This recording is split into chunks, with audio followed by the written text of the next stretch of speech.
Okay, welcome along, everybody. Can you hear me okay? Yeah, fantastic. I don't have to use the mic. And welcome along to leader development in 3 simple questions. Hopefully that's why you're here. You might have just thought, he's walking past, looks like an interesting chap, see what he's got to say. But yeah, so that's, I'm assuming that you're all involved in leader development in some way. That was the type of feedback I need. That was just a nod. That's good enough for me. So you've got an interest in leader development, and in fact there's people sitting here who I've already had a chat with this morning, quite a few people actually. So welcome back. So I know leader development can be quite a complicated field. I've been working in it for 18 years now. And I know what you're thinking. You're thinking, Peter, what did you start when you was about 6?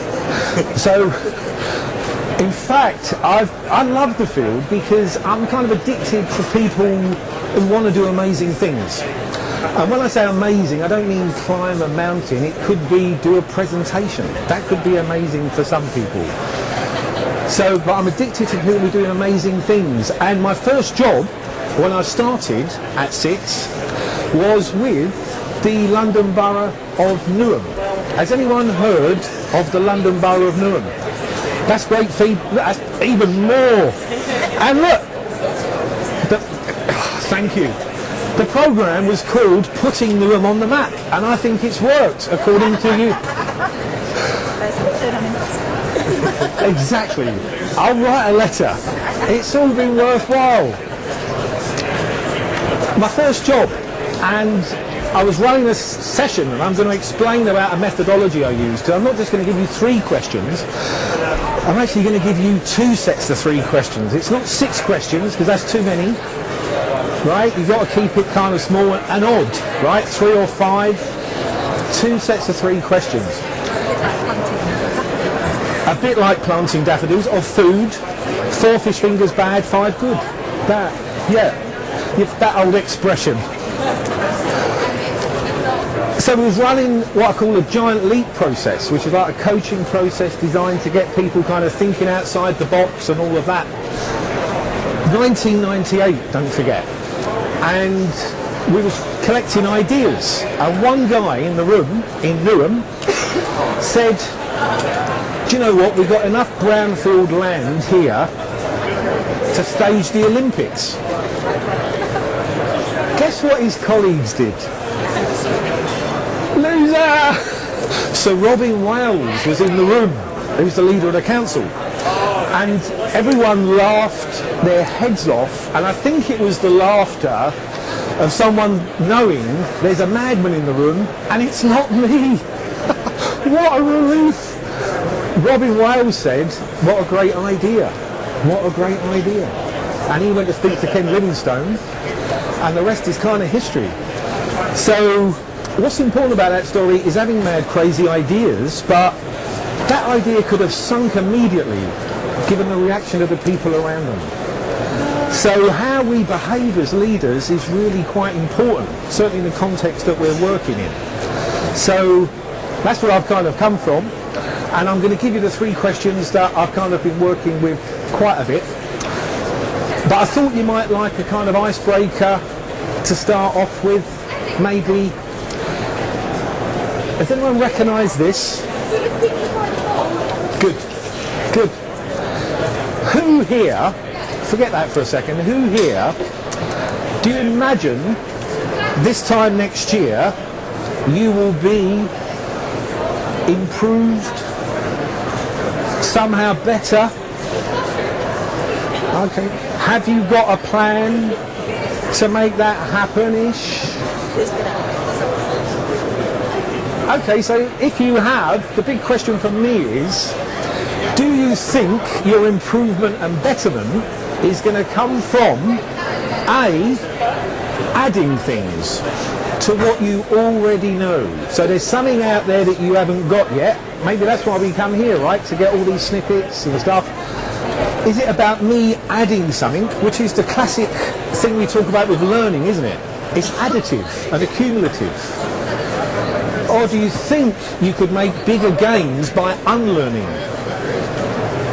Something you already do, something that a way that you might already think. What's it to be? Adding, unlearning. There's no right answer. Unlearning. See, that's where I put my money, and I don't think anyone's really talking about this. But the amount that we have to unlearn, I think, is massive. And I'd like to try and do a quick demonstration, which is bound to go wrong. So that's also going to be exercising, don't worry about failure, just keep going. Right, so this, ladies and gentlemen, is how I'm going to try and illustrate this unlearning approach. 9 dots here. If you've seen it before, don't shout out the answer. Everyone, has anyone not seen this? Not seen it? Okay, so the deal is, if anyone got a biro, can I just borrow a biro a second? Thank you. So we're going to have, you have to try and connect this up using 4 straight lines, and you can't lift your pen off the paper. So it's going to be something like this. 1, 2, 3, 4. I've not done it. See if you can do it. Take a minute to see if you can work out how do you do it. 4 straight lines, can't lift your pen from the paper, connect up your dots.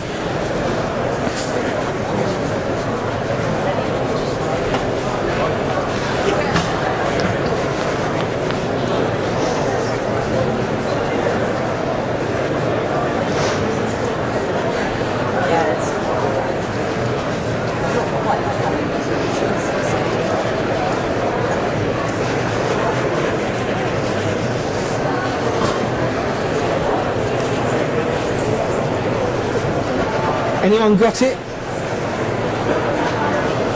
No? It is the afternoon. Me too. I had to watch a video on it and I still have trouble remembering. Does anyone know the answer to this who would like to come and demonstrate it? Which will take a massive amount of pressure off of me. No? Okay. In for a penny.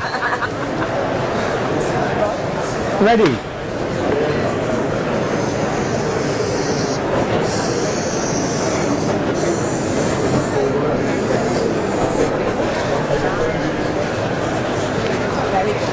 Thank you. Why was that tricky? Following the perceived rules and not thinking. Following perceived rules. What was the perceived rule? We had to stay within the. Well, the rules were that you just can't lift your pen off the paper. So we made meaning of that now. You did. Why it's tricky is you started telling yourself immediately a story about a box. Right? There's no box there. But we love doing this, right? So we made ourselves, and I did help, because you saw what I did.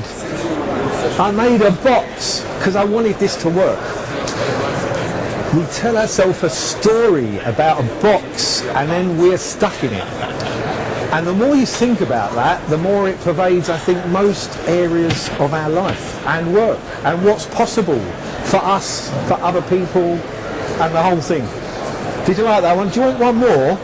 Can we have one? Because somehow the brain starts to reveal itself in a way that we don't normally notice when we do this. So,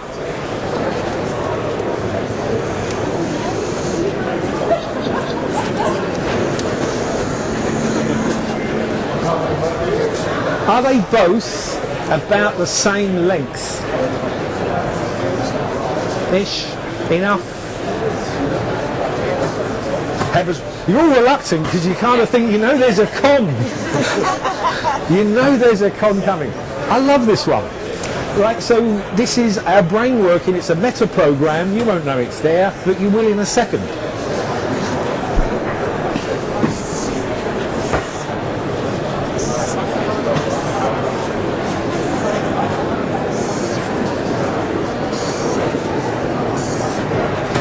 Which line is longest? Right. So, you know they're both the same length. But once I do that, we've got programs that are running. We're unaware of them. You downloaded all of these programs. You never agreed to download them, but you did. And it's called enculturation. It's the way our culture works on us.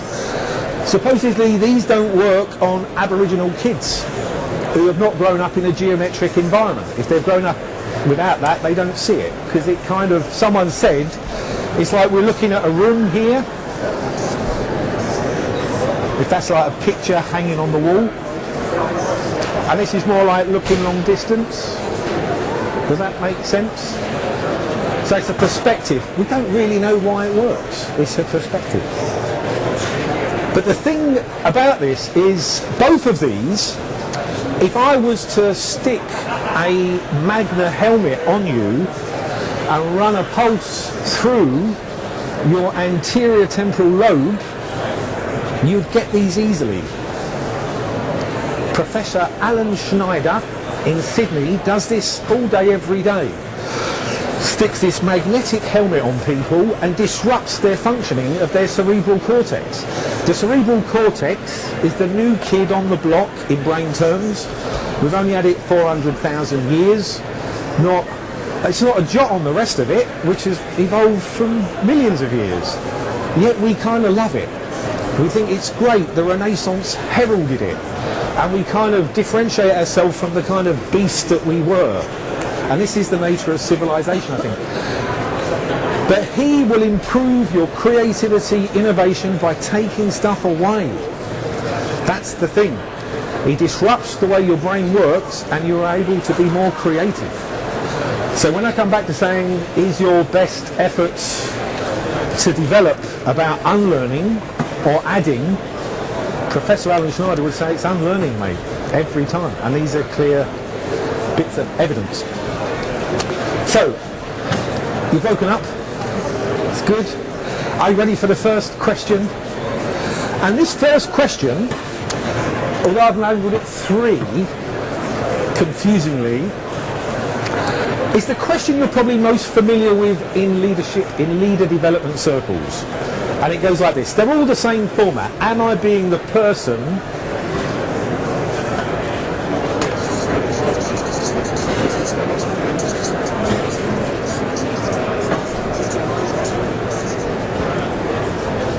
others will follow? Am I being the person others will follow? That is, I think, your more traditional kind of leadership development question. And what we do is we'd sit around, think about leaders that we like, think about qualities they've got. Have I got those qualities and things like that? It's a good question. And I think my best answer to that is, am I being the person other people will follow? Singularly, I think people are not ambitious enough. So I'm totally about what I call embiggening anything you're trying to do. Because if I'm going to follow you, I want it to feel ambitious and bold and what you're going to do. You need to excite me. Yeah? So the other thing you've got to do is some organisations are bringing me in to work out what someone is actually going to achieve by involving all their staff. And that way, you kind of get round the issue of how do I get people to follow me? Well, if you involve them all in the plan and coming up with a vision in the first place, you don't have to sell it to them. So I don't like talking about leader development without talking about leadership and leading. Because leading is what we're doing. Leading is the vision, the priorities, the business plan. It's where your business is going. These are strategic decisions that you're making and then asking people to lead. So the two absolutely come together, I think. Anyone involved in that kind of stuff, leadership development, strategic planning. Yep, got some nods. What are, see now you're going to regret nodding. What are the 3 golden questions of strategic planning? I'm going to give you a clue.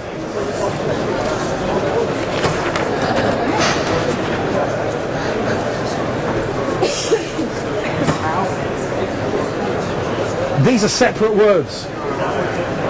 The first one is where. Where are we now?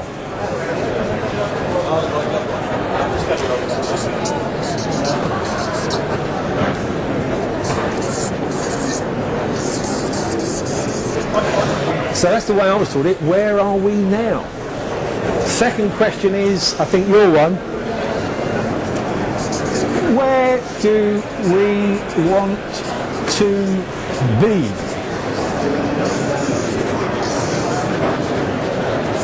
Where do we want to be? Where are we now? Where do we want to be? Third question, how do we get there? And what we do,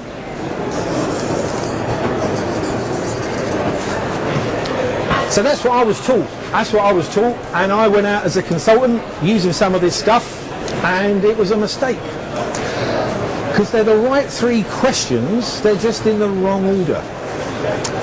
So let me save you 5 years of not achieving transformational things. This question comes first. So what I will do when I come in to work with staff groups, sometimes 120, 140, did that recently, I'm going to push them through this giant leap process, and this is it for me. And I will start off, there's some foreplay, let's say, and then the first big exercise is win an award. You've won an award, it's 3 years' time, 2 or 3 years' time. It's fantastic. You know, let's work out what the award is. And what I need you to do, and there's a scenario I usually work with about reading a big newspaper article about where you work and how fantastic it is because of this award, and people kind of love that. And then they have to sit around in groups and draw me a picture of what it is they're doing that deserves these accolades. Do you think people will have trouble doing that? They love it. They love it. And I think they love it because the present is full of our petty-mindedness, narrow-mindedness. If I say to someone, where are we now? They'll start talking about who's nicking my milk from the fridge, why don't I have a desk by the window like them? It's kind of inherently petty. And I'm never going to, if I start with that question, in an hour's time, everyone's just going to, where do you want to be? I want to be a long way away from them, who I'm sitting next to. It's kind of like, you can't do this question once you've done this one. So my top tip is you wheel out this question first. Where do we want to be? And then you work out, and so you look at what people do, you pull out some themes. There'll be common themes. The last group I had, I got them to identify the themes. So lazy am I. And they were great at doing it, did it better than I would. And then I say move to a group with a theme that you feel passionately about, right? Everyone doesn't do the same thing. Move to a group. Say where we are now and recommend a giant leap project that's going to catapult us to where we want to be. That all took 3 hours with 140 people. The room was buzzing. Absolutely loved it. You've got more material there for the most outrageous, ambitious business plan you've ever had. And you're never going to have to sell it because they own it.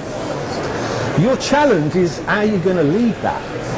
What do you do on Monday that looks a bit different and aligned to this new way of working? So that's why we do leader development, because leaders have got to be ready for this stuff. So, the easy answer to that question is get people to co-create the vision, they'll follow it.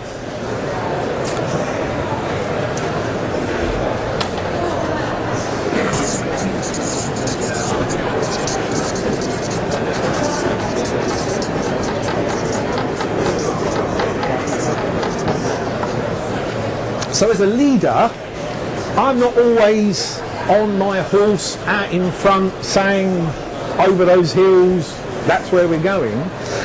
Sometimes it looks just like me and you sitting in a room working something out. So a really important question before you get to kind of being a leader is, am I the kind of person other people actually want to work with? What is your experience of you like around me? Do I open you up? Do I kind of engage your bigness? Or am I heavily invested in mother-in-law jokes and I kind of think I'm shutting you down or putting you in a box? Do you know what I mean? We have to get into that. What does it feel like to be around me? And I worked with a whole bunch of people in the oil and gas industry. They were working to 20-year time horizons, inventing technology to get oil out the ground without people and safely and stuff. And they were coming up with brilliant stuff. But they was like research and development, and they had to sell their stuff to the operations wing. And their complaint was no one will work with us. So what we've got to do clearly is go up the line and order them to work with us. And it's like, your vice president ain't going to go to the president and ask for that. It ain't going to happen. So why don't we think about what's the experience of people having around you lot? And once you start asking that question, you realise they're kind of a massively arrogant bunch. No one really likes being in the same room with them, full of PowerPoint presentations and highly controlling, and it's no fun being around them. So we've got to get into this idea, and I like that phrasing. What's your experience of you like around me? What's your experience of your people like around you? So, and feedback helps us with all of this stuff, but the thought is the first thing. Ready for the last one? And then to do an exercise. The last one is a bit of a doozy. So the first two are really kind of customer orientated in some way because they both start with others. But the last one is I.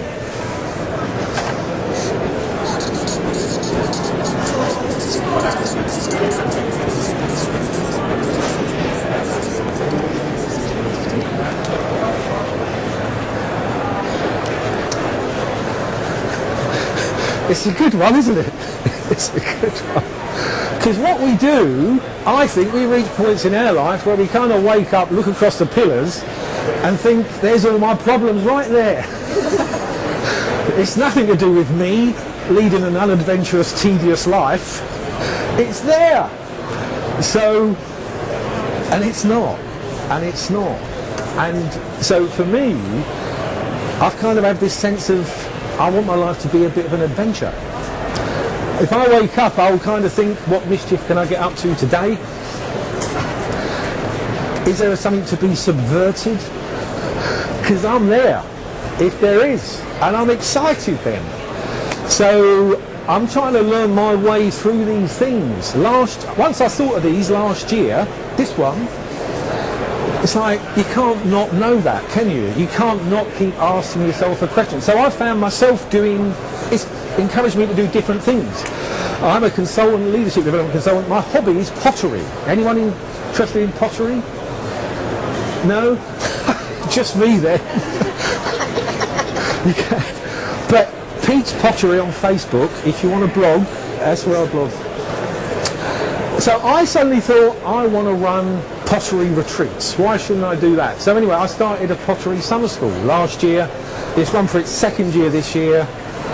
It's, in the scheme of things, it's no great stuff, but I can't tell you what it means to me to be doing it. And I get so excited about it. And I've got a bunch of people who want to come along and share it, and simple little things, but it's really kind of quite changed my life. So, there are my 3 questions. I would like you to do a bit. We're technically supposed to go to 10 past, which means there is enough time for a small exercise. Would you like to, you've sat and been very patient and listened, and thank you. I think I've become a curator, right? So I'm curating activities that go under each of these questions. That's what, because there's no obvious answer to any of them, right? So I'm not curating the answers. I think activities which will help you illuminate that question for you. Do you want to do one? Fabulous. We could do one for any of these. I wish it did. But actually, I think all my pots have got 3 legs at the minute. I'm totally into this 3 thing. I don't know what it is. There's 3 there. It's a good number for me, I think. So we could do an exercise on any of them. But I'm tending to think that'd be a bit more exciting, wouldn't it? Wouldn't it? Just a little bit. There's some great, I'd love to run through them all with you, because they excite me enormously. But I won't. And what I do is I tailor whatever organisation I'm in, I kind of temper them to see what their tolerance is. Because we've always got to be on the edge, right? We're edge walkers in leader development. We have to be on that edge, not too far over, because I'll lose you completely. I'm feeling ennobled. If I had a theme tune, it would probably sound like that. Okay, I'm just suggesting you probably get together with 3 or 4 people or whatever groups naturally. You 2 could turn around and you could make a 5.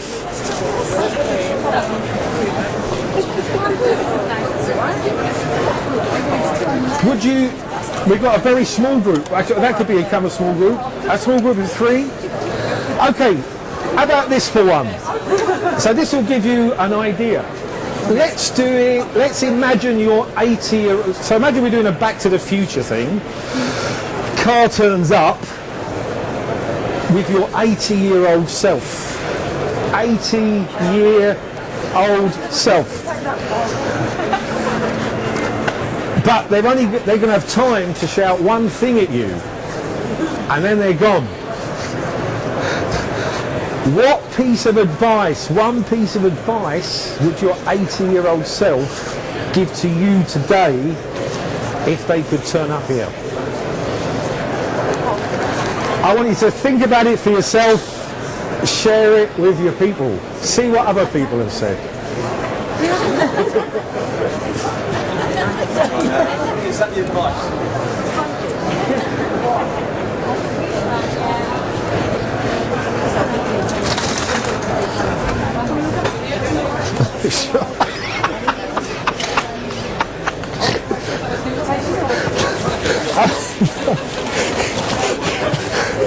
It could be if you'd like.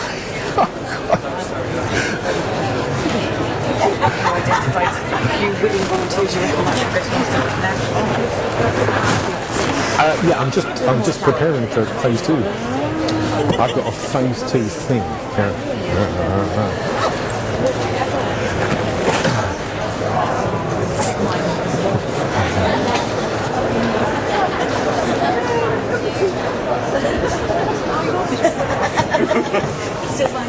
Oh yeah.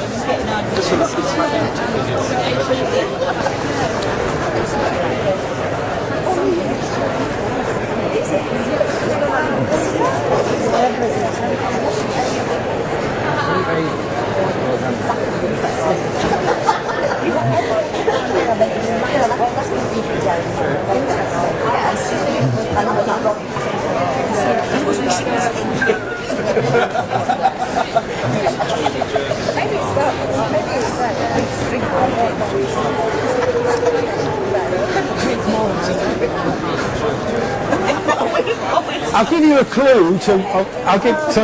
Helen Mirren. Do you know Helen Mirren? Lives near me in Wapping. She lit our Christmas tree last year. Lovely lady. Her piece of advice, she said, if I could go back and give advice to my younger self, I would say F off a lot more. Just to set the tone. She went up again in my estimation with that.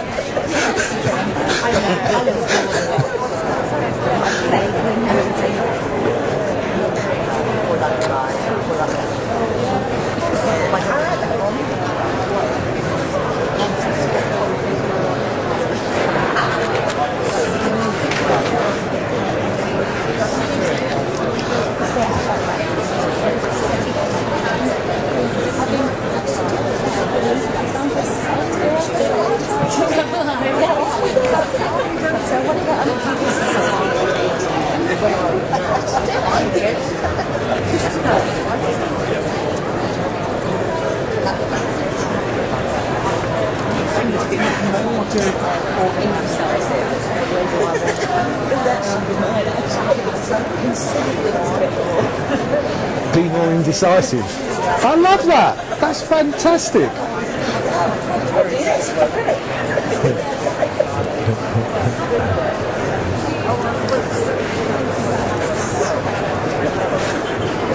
All right. I'm still waiting.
How are we doing?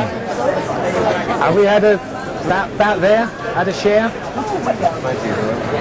What kind of things did you come up with? If you would be brave enough to just do a shout out. I'm not going to write them down or hold them against you or anything. I loved your one. You're looking at me, I'm looking at you. What do you do? I'm being more indecisive. Be more indecisive. I love that. I love that. Thank you. So I had be true to yourself. Be true to yourself. Beautiful. All of us actually, we came up with So that was almost a collective be true to yourself. it's cohesion. You do have a world famous author sitting in your group who believes that as well. I know. Not that she was an influence, but that's great. What was you thinking about? Mine was settle down. I'm the opposite to everyone else. You know, get some roots. Right. Grow some roots. Grow some. Any others? Enjoy the journey. Enjoy the journeys. Fantastic, fantastic. I was thinking about that a lot recently with kind of like this result-orientated mindset that is kind of endemic in task-focused cultures. It's nothing about the process. It's nothing about... I've just come back from 2 weeks in France. You go out, middle of nowhere, you go outside for a wee in the night. I didn't say that bit, but you look up at the stars. It's just absolutely, it's breathtaking. And you could just not notice that or not care. Do you know what I mean? So, any last... Don't allow the negativity to creep in. Try regardless. Yeah. We are so hard on ourselves. I think if there's one thing, mine would say, be gentle with yourself. Be gentle with yourself. And the other thing they might say is, and you ain't going to look like Brad Pitt next year, so just get on with it. And try and give up your addiction to approval. That's another one I'm kind of working on as well. So, because I've noticed that with chief execs, I work with a lot of chief execs, the people around them are kind of applauding every burp and fart, to give my language. Do you know what I mean? They don't have good information. That's why people like me are kind of valuable, to say, this is what I'm learning about your organisation and about your leadership. But I need their approval as well. So I'm learning to kind of try to overcome my own instincts with that. The other thing I was going to say was, and I've talked to some of you about using this with L&D. I've got a feeling if you're in training, these things are as relevant as with leaders. In fact, if you find yourself standing up and other people are sitting down, you're leading. So I don't know if there's anyone out there who would be interested, come and speak to me after, but I'm interested in thinking, is this a valid route for kind of a next level trainer training? Personal development for trainers. It ain't going to be your week one stuff, but if you've done a lot of other things, this would be a fascinating thing to explore. So I just wanted to mention that. And I like to close on a thing, but are there any particular questions that have come up so far for you, or nothing burning? We can talk afterwards if you prefer to do that.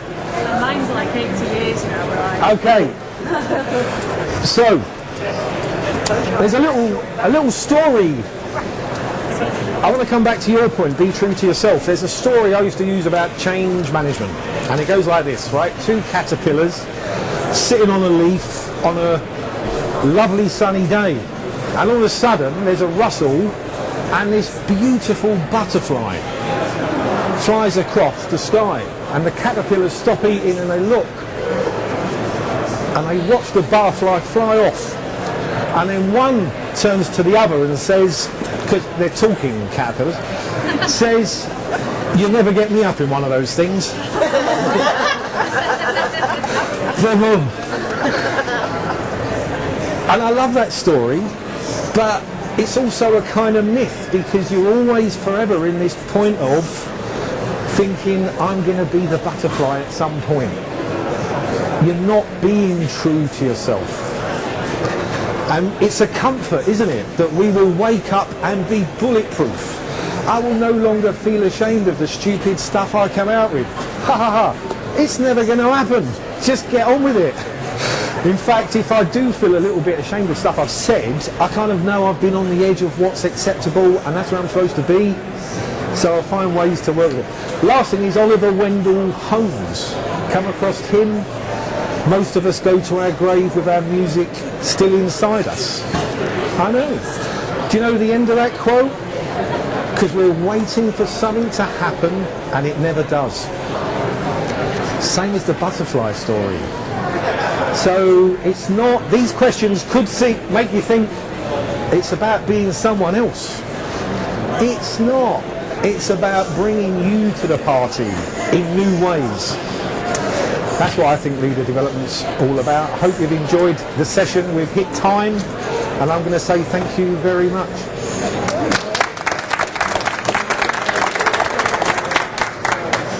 If you haven't been already, get everyone to give Zach you quickly, so you can send your details of some notes from this kind of thing and anything else you might want. If you haven't already, we've got some information here. Our it's actually a breakfast magazine, all articles from the TV. So please just stay and have a chat with Pete or one of us, or take some of these information. And also, if you've got any exercises,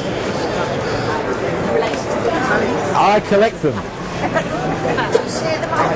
I would undertake to share. If you share with me, I will. Oh, no, that's a good idea. Yeah.